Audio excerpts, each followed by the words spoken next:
What's Nice going to see on? you. How are you? Everything's good. Great to see you. Great to see you. Thank you for the invitation. Yeah, thank you for reaching out. It's a wonderful album, Innuendo, and I want to. Are you in Austria right now? I'm in Austria right now. I'm in Graz. I just came back from a concert yesterday somewhere else in the country, and I just came back today here to my Okay, home.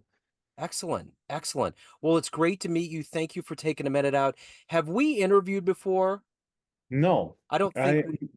we know we didn't. Okay, I didn't. There was somebody else out there that has a similar name, but I just wanted to make sure because Yeah. sometimes the Rolodex gets filled up. But at any rate, well, it's great to meet you on this day. Coming from Austria, I'm in Kansas City. So again, thank you for reaching out to the program. I'm looking forward to getting into it.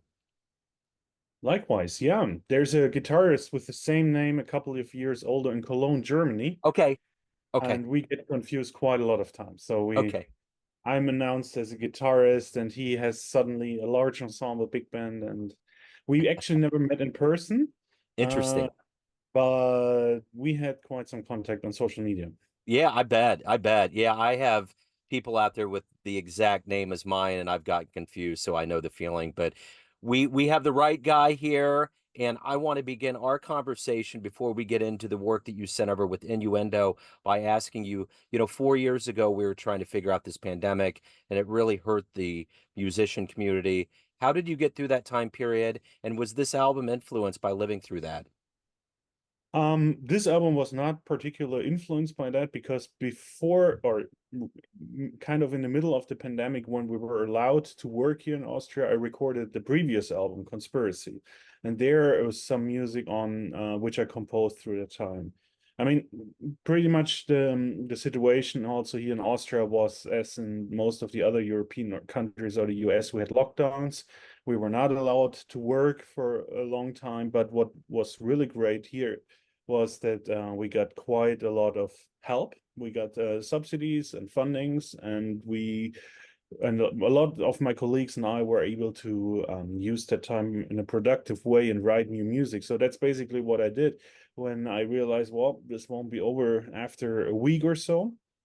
I really sorted out like how can I spend that time um, well, and sitting at home and writing music was a good option for me. So I actually wrote a lot of music back then, which was released 2022 in my album Conspiracy, which is the first album of that band. So Innuendo is the new album coming out in September. Talk to me a little bit about what what you were, I mean, coming having an album coming out after the debut. This is your next shout out into the world. How did you put this together and how does it feel?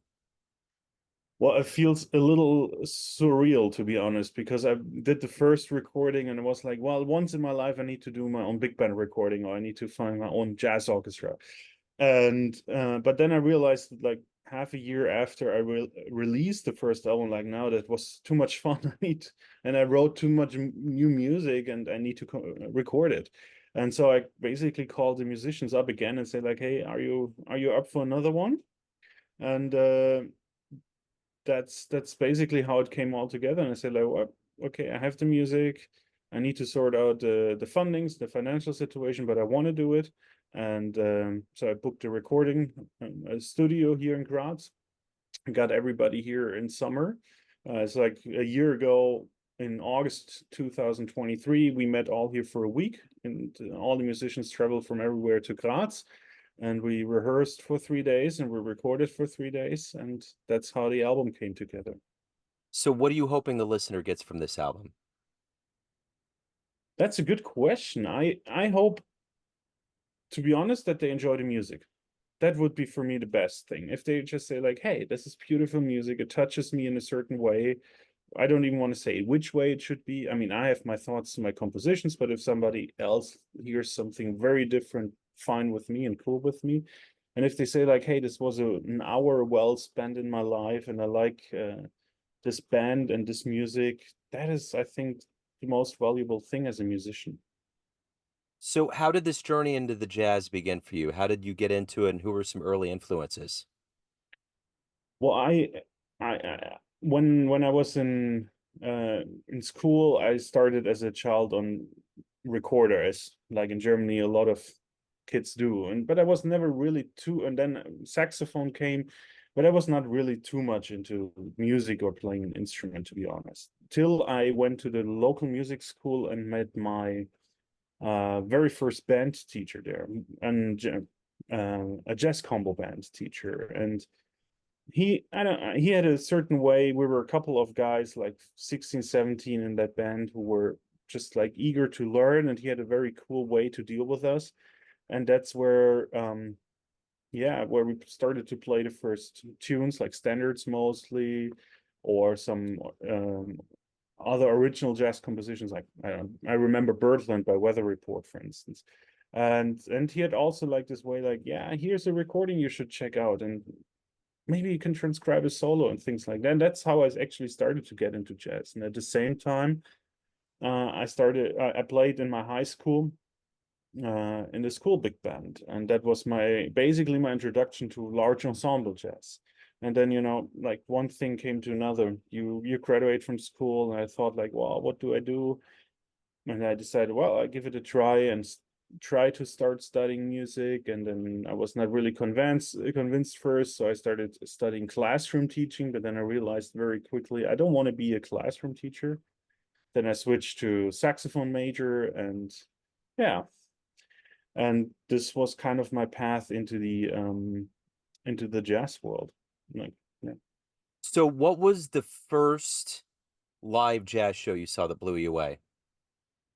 I think that was a band which I really remember was a band called the German Jazz Orchestra, which was a collective of like back then people in my age who are now like in the mid 50s and professors and so, and they came out of the Youth Talent Orchestra of Germany. And I still remember like this was like they played original compositions, and I was there with my father and the best friend of my father back then. And I was sitting there and I was like, how the saxophone players played, and this energy and the sounds and those like 20 people on stage. And this is really like still what thrills me about music is it's for me a form of uh, energy. You know, we're transferring energies. And this I still remember how this alto saxophone player played the bebop solo like crazy. And back then I didn't know what bebop was, but this energy. And then the next guy played more a modal thing. Also, I didn't know what modal was, but all those different moods. And this is really what I thought like, wow. And when I listened then to, or when I was playing and listening to large ensemble things, I was like, sure, okay, this is great how you can send energy to an audience without talking or saying anything. So at the end of the day, what do you like the best about being a professional musician? What I like very best is that I have the freedom to do what I really love. You know, I think it's a privilege to be able to to to spend a lot of time with writing music and practicing saxophone and playing saxophone. I think there are a lot of people out there. I'm sorry, we just had a storm passing by, and so you probably hear the ambulance. Oh yeah, no, Uh, I don't hear anything. No, no, you're okay, good. good. Um, I think just like playing, being able to have the freedom to spend your day with what you like the most, this is the best thing about being a musician. So if you could get into a time machine and see a dream show, a dream jazz show, where would you go? Who would you love to see live? Wow, wow, this is a hard question. I mean, and I probably would this I need to answer this question in different manners, because probably a couple of years ago it would be definitely John Coltrane. Yeah. Like I don't know, going to Birdland in the 60s or something like this, or Newport. Nowadays I pro then now I would probably not need to go so much back into history. I would like to really see Bob Brookmeyer live. I actually I came a little bit too late into the jazz world and into the jazz scene to really experience in live, but I would love to hear Bob Brookmeyer's new art orchestra. So why do you love jazz? Because I think jazz music is the ultimate way of combining different styles of music. And I think jazz is getting more and more a sponge. And the way how I perceive jazz, it's taking influences from all over different musical styles, like from classical music, rock, pop, of course, has its own history.